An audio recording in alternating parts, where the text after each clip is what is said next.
Welcome to Friday Friends, RI Elder Info's weekly look at the organizations and individuals providing resources for Rhode Island seniors, caregivers, and professionals.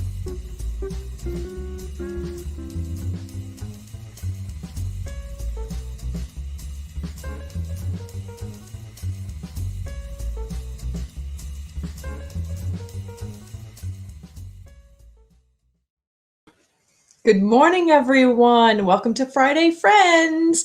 So good to see you all again this week, and I hope that you are sharing this out with your friends and family and the groups that you are participating in. For those of you who are just joining me for the first time this week, I am Deb Burton. I am the Executive Director of RI Elder Info and RIElderInfo.com. It is the most comprehensive resource for seniors, caregivers, and the professionals who serve them. And every week on Friday at 9 o'clock, I host Friday Friends, where I speak to different organizations from around Rhode Island who are doing things that people really need to know about. They're really providing resources and information that can help my fellow Rhode Islanders. So we are a nonprofit. We could not do what we do without the support of our viewers. If you want, you can go to the RI Elder Info Facebook page and just hit the donate button. It doesn't sound like a lot, but even $1 can make a difference in the nonprofit world. Thank you to Oak Street Health. They are one of our great sponsors. They've got 3 locations, one in Warwick over by the Christmas tree shop, an office in Providence, right by the Old St. Joe's Hospital, another on Branch Ave by the McDonald's, and a third in Woonsocket. They provide complete comprehensive medical care for Medicare beneficiaries, including transportation to get there, which I know sometimes can be a challenge for folks. We also have Tamarisk Assisted Living Facility, great little place out in Warwick, right over by the mall. It really is a home-like environment and a great place if your loved one or you need an assisted living or memory care. Great little place. What I do and what you see right here would not be possible without my buddy Ben behind the scenes for D&B Media. And the fact that you are aware of this happening is the result of the work of England Studio. And England Studio is also the ones who help me maintain the very comprehensive, very large RI Elder Info website. So I am grateful to all for allowing me the privilege of bringing this kind of information and resources out to the community, to you. And, every week I learn something new from my guests. And this week, I know it's going to be amazing. We're going to talk about some really serious stuff. I really hope that you hit the like button and that you share this out with your friends and family and community groups, because there's going to be a lot of information that I know you or someone you know will need. So I'd like to bring up my guest, Mr. John Tassoni from the Substance Use and Mental Health Leadership Council. I've known John for a little while now, and he is doing some really amazing work. Welcome, John. Well, thank you, Deb, and thank you for having me today. Yes, thank you. Thank you. So can you explain to folks, what is the Substance Use and Mental Health Leadership Council? What do you do over there? Well, the Substance Use Mental Health Leadership Council is a trade organization. We represent 31 agencies throughout the state pertaining to prevention, substance use, and mental health. And we also have gotten into the game of problem gambling. Problem gambling. Wow, that's, it's one of those things that when the maybe I shouldn't name them by name, but when the local casinos closed down, a lot of folk, due to COVID, a lot of people were like up in arms because, oh my gosh, what are we going to do? That's our form of entertainment, and I know that a lot of times for our older adults, retirees, it's kind of a joke or a stereotype of, hey, let's go to the casino. Why is that not necessarily a good idea to have that be your entertainment? Well, I mean, we are of the mindset of gambling as obviously it's an activity, but we want it to be responsible gambling. These young kids, older adults, don't realize that this is an addiction. So you win 10, you want to win 20. You win 20, you want to win 40. You win 40, you want to win 1,000.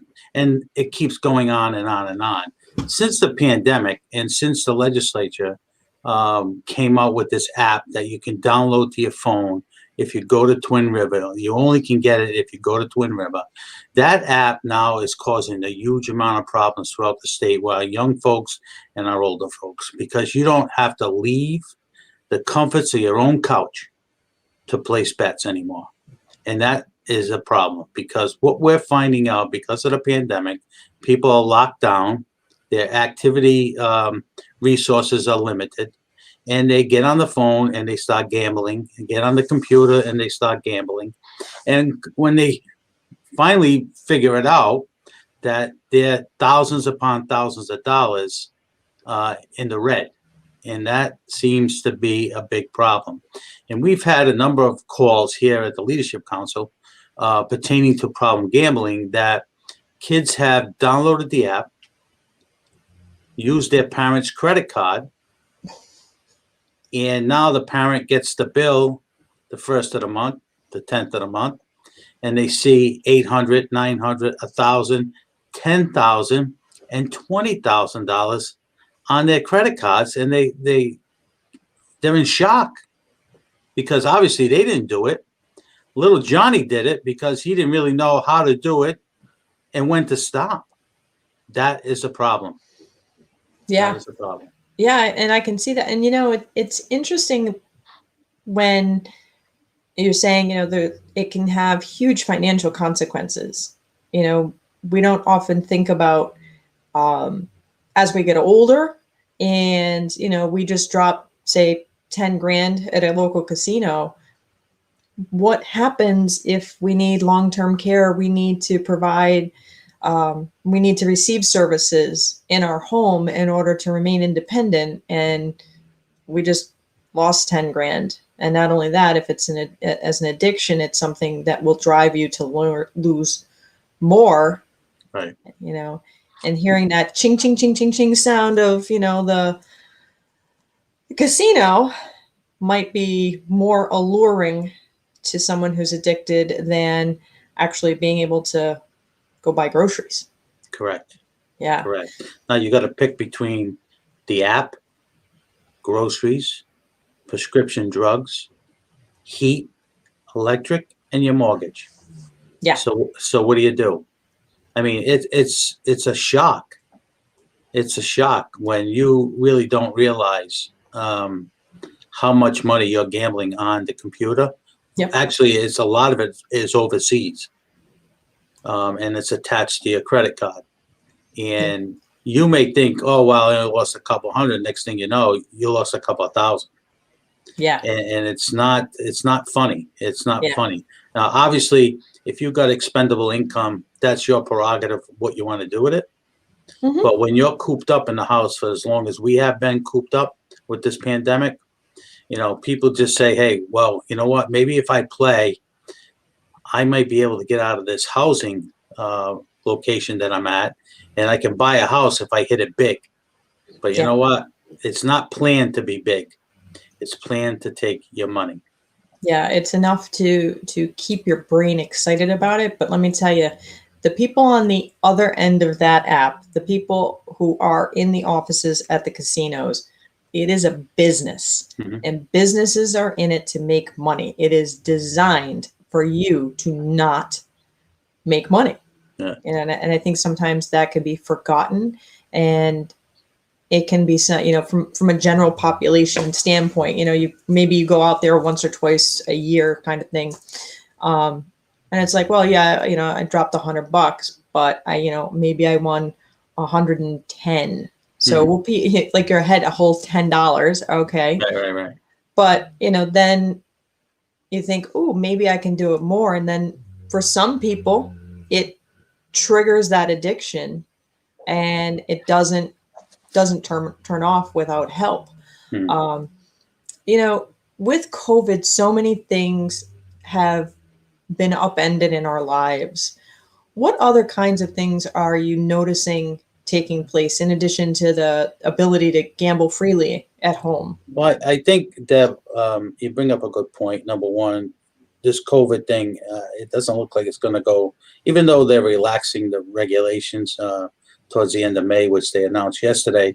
I think COVID's going to be around for a while. I think people are still going to be maybe a little bit afraid about going out into the restaurants and going out publicly. With that being said, we've seen a huge rise in overdoses here in Rhode Island, which has taken a back seat to the pandemic. We have seen a huge increase in alcohol sales. I think somebody reported maybe just a month or 2 months ago, 234% rise in alcohol sales. And I have a friend of mine who owns a liquor store, and I wanted to talk to him about that. He said, John, I'm going to tell you, the college kids used to come in and buy 6-packs. Now they're coming in and buy cases. He says, and where I live in Smithfield is right near Bryant College. So it's a huge money maker for him, but, these kids don't realize the damage that they're doing to their bodies, number one. And number two, the sales are going through the roof. The state okayed restaurants to sell liquor to be taken off the premises, which is, okay. If they're drinking at home, that's fine. We've seen an uptick on DUIs. We've seen an uptick on suicides. Channel 10 just did a spot, believe it was last week, about police and fire and how many suicides we've had since January. We've had 6 police and fire suicides. So, I tell the folks that I deal with, this is a perfect storm. This pandemic is a perfect storm. And what I would like to talk about a little bit, since this is Rhode Island Elder, is the issue of opioids. If in fact you were able to or unable to function after you have surgery. Obviously, when you get our age, my age, in the 60s, that things start to break down. You may have to have shoulder surgery or knee surgery, and the doctor gives you a couple of script for Oxycontin or pain pills, whatever they may be. And then most of us at age 70, 80, we have dinner at 4 o'clock. We have a glass of wine. We have a glass of beer with our meal, but we are not being told, unless you read the toilet paper roll when you go to the pharmacy, about what the drug can do to you. And we're losing a lot of elders on overdoses that are not reported as overdose deaths because they're under doctor's care for whatever, whether it be surgery or something else, and they're taking these pain pills and actually going to bed after having a glass of beer, glass of wine, or 2 glasses or 3 glasses, and they're overdosing because the combination does not work, and they die in their sleep. Now, those individuals, if they were all brought to the ME's office, they did the autopsy, they would find out that they've died of an overdose, but they don't. They're under doctor's care, and that's the end of it. Case closed. They're not reported as an overdose death. So last week, the numbers came out. I think it was like 384. We broke a record last year on overdoses. That, in my estimation, that number is way over 400. Way over 400. And it's a shame. It's a shame. But on the other hand, too, and I've been talking to a lot of people, the pendulum has swung so far to the left that these doctors are afraid now of prescribing opioids for pain. Now, cancer patients, all sorts of diseases that we have right now need pain medication. People need pain medication to function with their lives. So now we've tightened the belt so tight that these individuals are having a hard time getting pain medication. So what are they doing? They're going to the street. And the drug dealers on the street are now have pill machines that look exactly like Oxycontin, exactly like any of the other pain medications, and they're making their own pills. And you know what those pills are made of? They're made of fentanyl. That's why we're having so many overdoses. We're not having overdoses with regular prescription drugs anymore. we are having overdoses with the exact same pill-looking form on the street as what we have at the pharmacy from the drug dealers, are full-fledged fentanyl. And that's how people are dying right now. Wow. So you just made my brain buzz on so many things, because I think we don't necessarily have conversations with our older friends and adults in regards to what is sometimes called polypharmacy, when you're taking multiple medications. So, I often talk with people about, maybe it is, you've got a little bursitis. So you take your medication exactly as prescribed. Okay. And pollen is going crazy. And so you take your allergy medicine. And then, well, at a certain point in our lives, for many of us, we don't sleep through the night. So we take our sleeping pill. And what might not be communicated effectively is all three of those medications mixed together can kill you. Mm-hmm. And so it's really important that people have conversations with their pharmacists and have conversations with their physician and let them know all of the medications they take over the counter as well as prescription medication. That's super important. Another thing too is many times, because of chronic pain, our seniors may have pain medication in the house, and unfortunately they may have a family member who is addicted and who may be seeking that medication out. And I think, that's something to be aware of. Tomorrow is the National DEA Drug Take Back Day. There are opportunities to bring those old medications that you're not using anymore to a Walgreens, a CVS, your local police station, the state police. Get them out of the house and get, make sure that way it's safe for anyone who might be visiting, who maybe has a temptation to relapse or something along those lines. So, John, when do things tip over from being a casual use to now it's an addiction? Well, I think going back years in the pharmaceutical industry, we're giving bonuses to doctors. And I don't like to use the word kickbacks, but that's what it was. To prescribe more and more and more on the opioid end, and people were getting addicted quicker and faster. I think this has been going on for a long time. This just didn't happen overnight. You see the big pharmaceutical companies now coming to the table because the law enforcement, which is the AGs, are all taking them to task now. There's been some big, huge settlement of monies from pharmaceutical companies. And that's why I say the pendulum has swung too far. I'm going to give you a personal story, Deb. Mm-hmm. My dad passed away a few years ago, and he was at a local hospital. And when his body started to shut down, he was going through some very terrible pain issues. And I spoke to the doctors. The doctor said, listen, we're going to have the girl come around every 20 minutes and give your dad a shot of morphine to make him comfortable, and we'll throw a couple other things in there to make him comfortable. And I actually said to the doc, I said, Doc, she's got 40 patients on this wing, and she's all alone. She's not going to be there every 20 minutes. Why don't we just hook up something that does it automatically?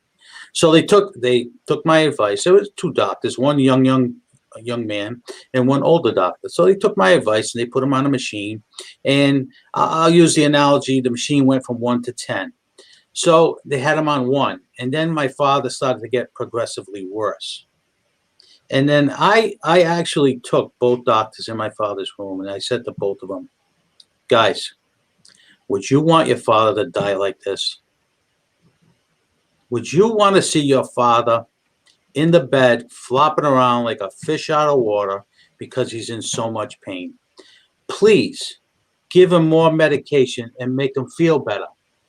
You guys both told me that there's no hope. He's going to pass. At least let him pass with dignity and no pain.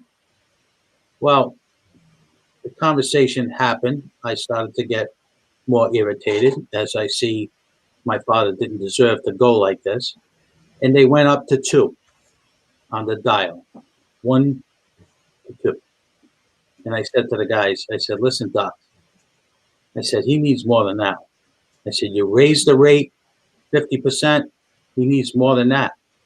So they both turned to me and said, John, if we give your father any more medication because his kidneys don't work, we're going to overdose him. And I went just like this, Deb. Go ahead. You have my permission. You have my permission. Go get your lawyer. Go get something. I'll sign whatever I need to sign. You have my permission. Because his kidneys weren't functioning, all the pain medication was actually landing in the kidney. Make a long story short, he passed. That week after that, I called the hospital and I met with the CEO and the head of nursing. And I said, you need to do something with your protocols. I said, because I don't want another family going through this. And at that time, I was in the General Assembly. And I said, this is outrageous how my father had to die. I don't want anybody's father, mother, sister, or brother to die like my father. You guys need to give them pain medication. But what's happened, as we indicated, the DEA has swung the pendulum so far that these doctors are afraid of getting arrested, prosecuted, and losing their license because they're giving out pain medication. That is the wrong message. You're absolutely right. You're absolutely right. And pain control at end of life is a very unique situation. I don't know that all families would make exactly the same decisions, but I respect the rights to make those decisions. And you're right. We don't want to see our loved ones suffer when it comes to the end. And there needs to be some common sense around that. You just hit the 2 biggest words that I think people have forgotten about. Common sense. Yeah. Even in the General Assembly, common sense legislation. Common sense. Common sense is not a flower that grows in everyone's garden. Exactly. So, John, you've been a big advocate in the addictions community. I see that there's a poster behind you for Recovery Radio. Can you tell us what is that? So a few years ago, I'd say maybe 5 years ago, I had a labor show on AM 790 on Mondays at 4 o'clock, and the general manager called me in the office and she said, we got to do something with about recovery. I said, why do you want to do something about recovery? Well, my son has an issue and I think it's time that we start to get the information out there about substance use, mental health, and recovery. So I said, okay. So we got together, we laid out a plan. We've had the show now for 5 years. When I first started the show, we had 300 listeners and we're up to 22,000 right now. Wow. So that 22,000 tells me that there's a lot of problems within our community with substance use and mental health. And, you know, a lot of the people that belong to the Leadership Council are sponsors of my show because we want to make sure that people have the access to care. Access to care. So if you want to call me, if you have a loved one who needs to get access to care, on the screen is my office number, 521-5759. And I give my cell phone out to everybody. And that's 401-451-1305. I get calls from the unions. I get calls from police and fire. I got a call the other day from a lady in Las Vegas whose son I helped 3 years ago. And she said, I know you probably don't get these calls a lot, but I just want to thank you for helping my son because now he's in recovery and he's a productive citizen again. And I can have a conversation with him like me and you are having a conversation right now. And, you know, when you get those calls, that hits the heart because you think every day that I do this job that no one's really listening and how many people am I really helping? But when you get those calls, you know, if you save one, you've done your job. Yeah. Yeah. And, I know I said we'd be about 20 minutes, but I have a question. Um, I hear a lot of people have these thoughts of, well, if somebody's an addict and they're overdosing, just let it happen. Is addiction considered a disease? Is it treatable? Can people recover? Or is this, you just got to have enough willpower to just do it?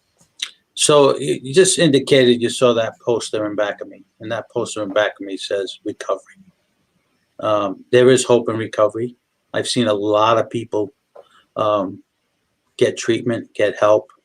When I first got into this field, when I left the General Assembly, I used to do all the legislation for mental health and substance use when I was in the General Assembly. We actually have, and a lot of people don't know this, we have a recovery high school that the Providence Center runs for kids who have a problem with addiction. But that being said, there is hope. And I went to a lot of my sponsors, and I spent time at their facilities before I really started so I could learn and learn and learn. I'll tell you one facility I went to at 5 o'clock in the morning, sat in my car. Nobody knew who I was.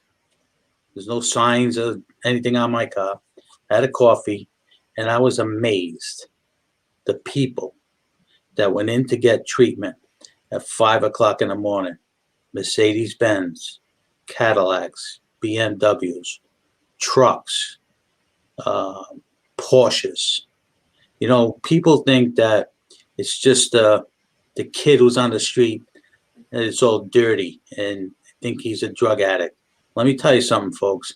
There's doctors, there's lawyers, and a lot of professional people who are in treatment right now that have made the choice to be clean and to recover and to become productive citizens again.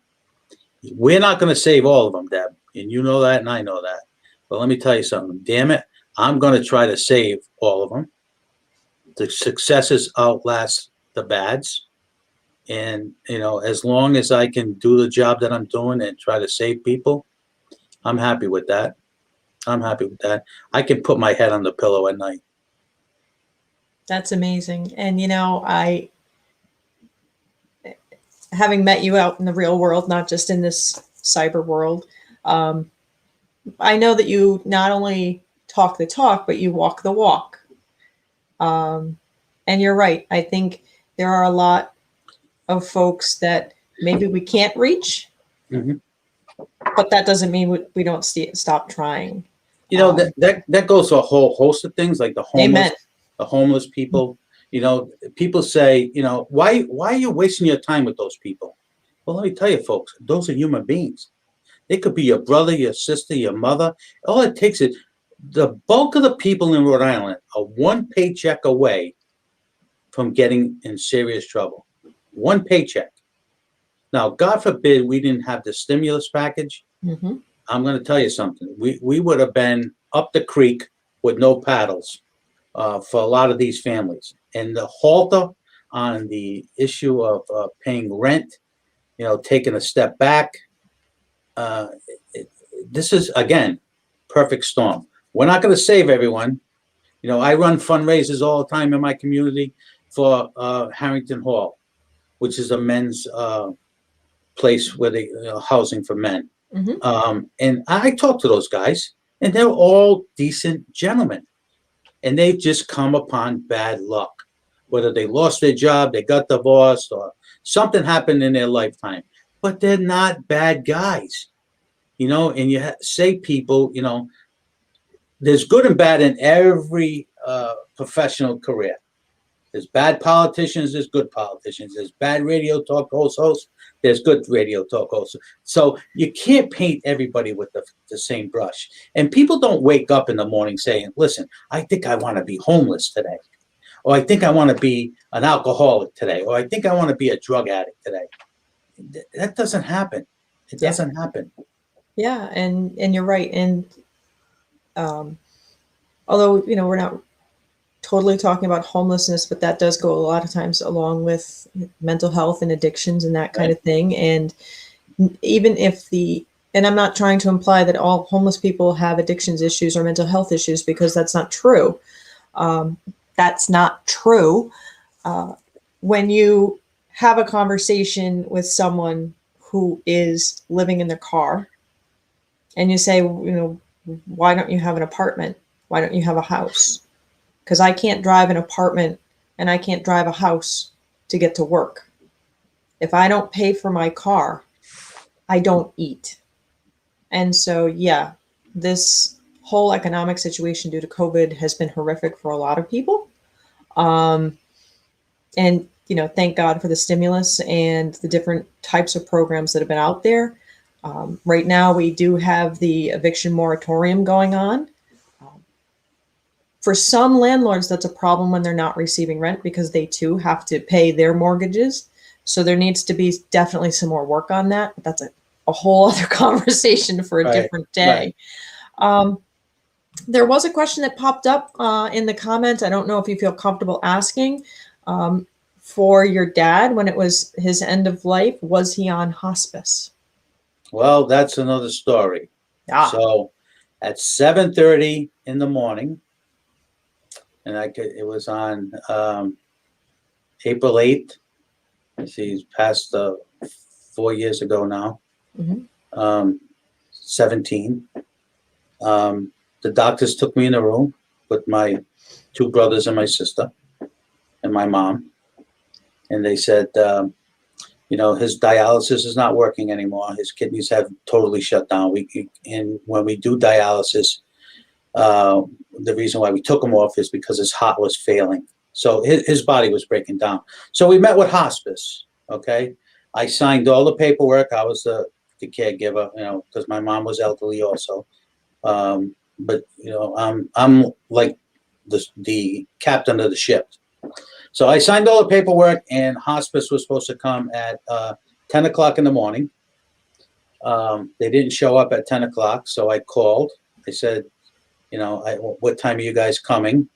Because we needed to have a conversation and, you know, talk about all the things about hospice. And they said, we'll be there at 2. Now, from 6:30 in the morning when I signed the paperwork to 2 o'clock. 2 o'clock came. They still hadn't shown up. So now I have a conversations with the doctors at that time. And the doctor says, well, I don't know, I'll make a call. So the doctor came back. He said, they'll be here at 4 o'clock.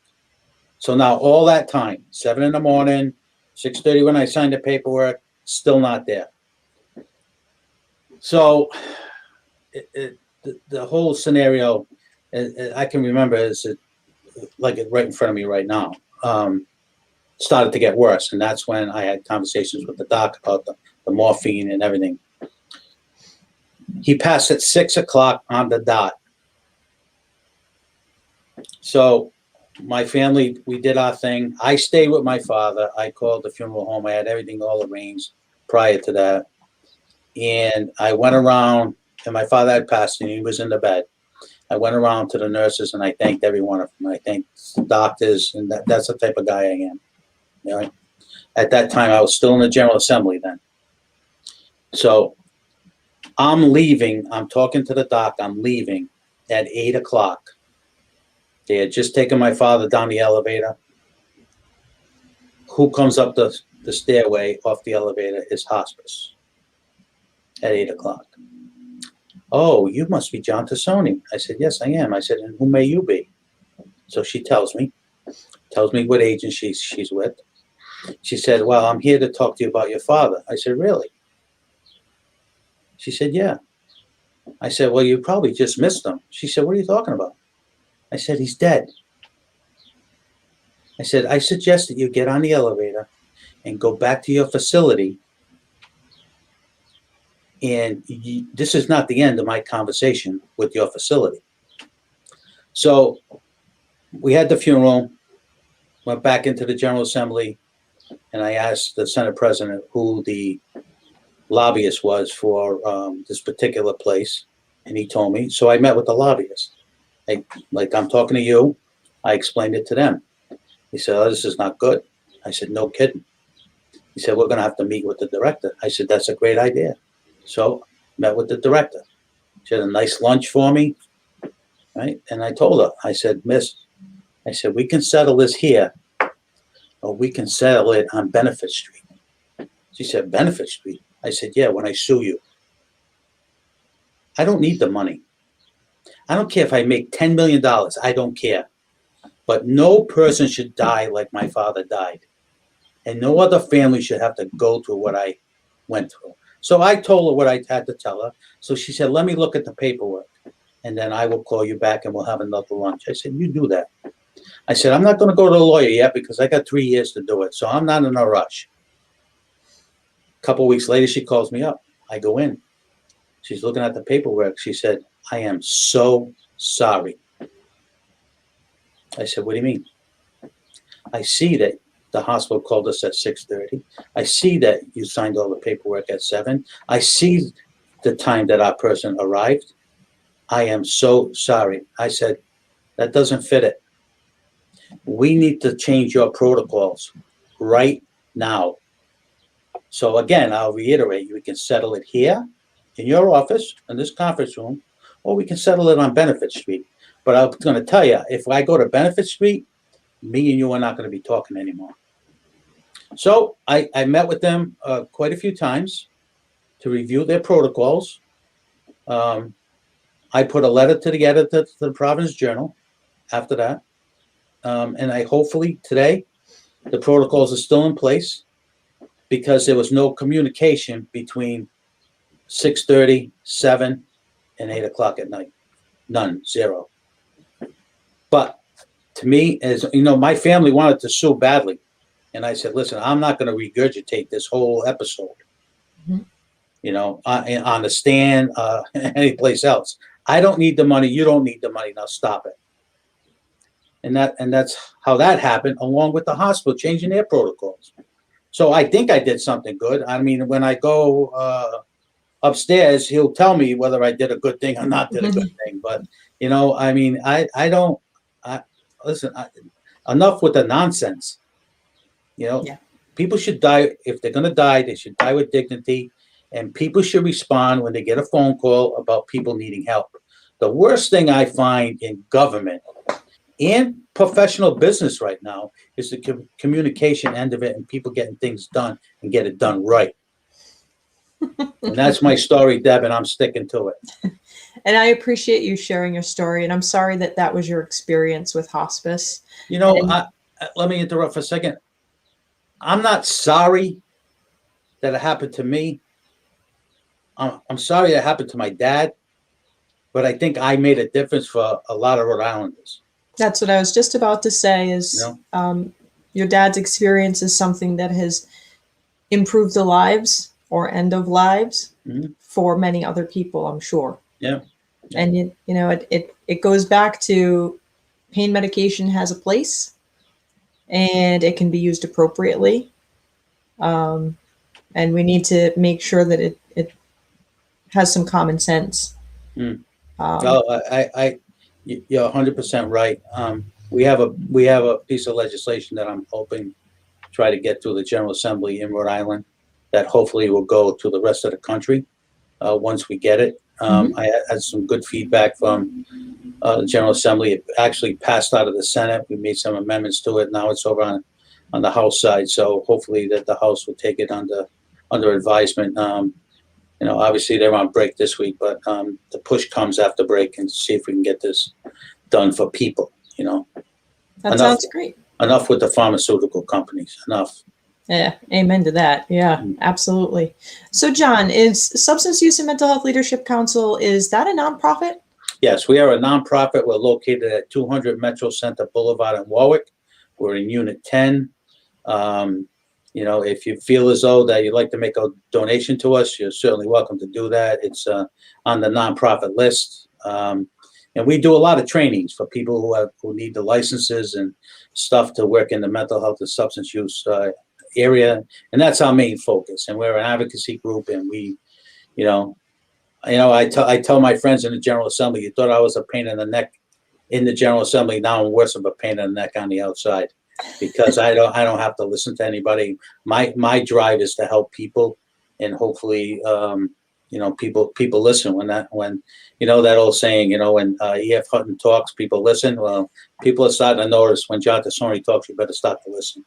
Well, I hope all my viewers heard that. It's funny. There are people who talk about doing things, and then there's the people who are actually doing things. My friends tell me I'm like Domino's Pizza. I deliver.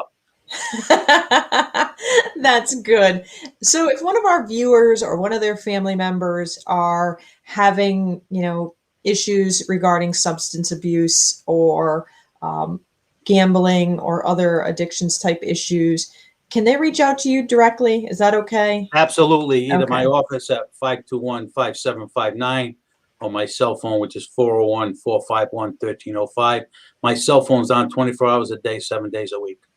Oh, see, and sometimes just being able to reach out and get a real human being is when someone's in at the point where they have made a decision to reach out, getting a real human being sometimes makes all the difference in the world. Well, that's the key. If you can get them when they admit that they have a problem, they need help, that's the key where you need to get them into treatment. But I'm going to tell you something, Deb, right now.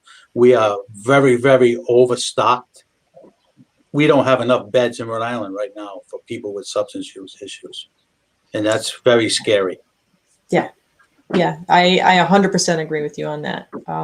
And maybe I can have you come back on and we can talk about mental illness and some of the other concerns regarding mental illness and the treatments around that and the resources available for that. So I'd love to have you back on. Absolutely. And then I love to reciprocate to you and have you on my show. Awesome. All right, great. John, thank you so much for joining me today. This has been awesome. Thank you for having me. I really appreciate it. Thank you. So folks, we covered a tremendous amount of information today. We're a little longer than usual, but I think that speaks to the quality and quantity of the information that we shared in relation to, the sort of acceptable stereotype of grandma or grandpa going out to the casino and how that can seriously become a problem. And now we have the fun little apps that can seriously devastate people's lives. We've talked about how pain treatment, the treatment of pain, is really important, that it be done in an appropriate way and that it can be managed and not have it become addictive. We've also talked about end of life and pain management and what that looks like too. We've talked about alcoholism as well. So I know that these are big topics that have come up. I know they're not topics that a lot of times people feel comfortable talking about, which is why I'm doing it here on live feed for everyone to start to break that ice and have people have that conversation. It's okay to not be okay. And as John said, if you need help and you want to talk to John, he is a good guy. He's a serious advocate. You can give him a call in his cell at the 451-1305. You can reach out to a wide variety of resources. If you're in a position you're not sure, reach out to me too. I'll guide you. I am not an expert in this, but I can certainly provide some resources for you to make sure that you get the help that you need. If you find that your aging parent, grandparent, loved one does have problems with substances or gambling, make sure that you communicate these things to their physician. It's going to be really important that they know that. So everybody, I hope that you have hit the like button and the share button. Thank you everyone who has said good morning and given me comments today. I really appreciate it. And make sure that you share this out. I will see you next week. Nice little new organization that I'll be speaking with that is not only a life philosophy for me, but it is a new nonprofit. So stay tuned next week. I'll see you Friday at 9. Thank you, everyone. If you like this video, please follow us on social media and subscribe on YouTube. For more information, visit rielderinfo.com or call 401-585-0509. If you have any questions, email deb@rielderinfo.com.